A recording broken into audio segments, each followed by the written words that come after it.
We ate it, monthly budget. We have to call the rescuers. That was enough. Cringe. We returned the money.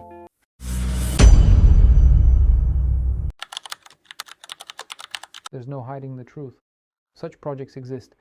If someone says they don't have any team fails or team cringe moments or even individual fails and individual cringe moments, that's not true. Everyone has them. It's just that not everyone learns from them. And not everyone is ready to share them. We once had a very interesting story where we officially signed on to a large-scale pizza delivery project coming from a major, well-known European city.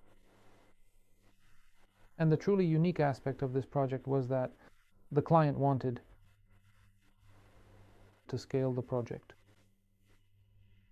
while keeping the active digital advertising campaigns he was already running. We actually made him a formal offer. He accepted the proposal and agreed to move forward, but the real cringe factor was that back then we didn't really understand the situation very well. You see, this was all the way back in 2017, and Google had just recently changed. Well, they completely overhauled their entire approach to digital advertising campaigns. That is to say, it started, so to speak, to shift into a completely different direction than what we were used to at the time. To allocate time for training Googlebot. And in order to train Googlebot, you had to train it on a certain number of orders with a certain budget. And we didn't take that into account, first of all. Secondly, we started the campaign on a Friday.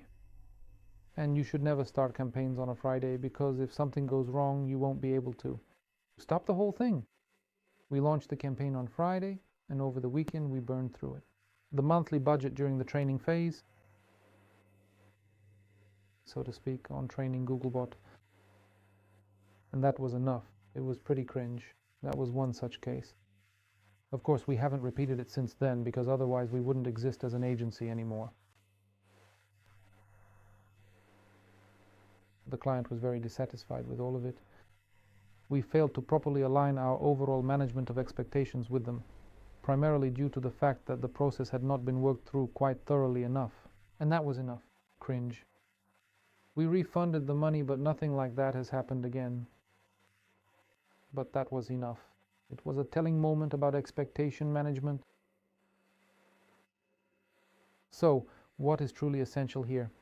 It is absolutely crucial right at the very beginning of a project to dedicate a large part of the negotiations to expectation management. Because, as a rule, expectation management is what everyone overlooks. Everyone is ready to sign quickly, take the money quickly, and then figure things out later. But if expectation management hasn't been worked through, then literally after a couple of days or a couple of weeks, there will be some little questions, let's put it that way. And this is a very important point. It's important in marketing to manage expectations before starting a project. Broadly speaking, the unique and specific peculiarity of marketing services is the fact that they are very similar to a mountain guide who helps you get from one point to another across a mountain range. He understands the weather, he understands nutrition, he understands the pace, he knows the campsites, he knows how to go, at what pace, but he doesn't carry the client's backpack. He carries his own backpack, the client carries theirs. Especially if it's an agency, that's their approach. That's why expectation management is very important, because clients might be expecting an easy walk with fragrant flowers through the Alps, but it turns out to be a trek like in the movie Cliffhanger with Sylvester Stallone, where you end up having to call the rescuers. That's why attention needs to be paid to expectation management before the project starts. Thorough expectation management before the project. This is an agency. Digital marketing of the web. Welcome.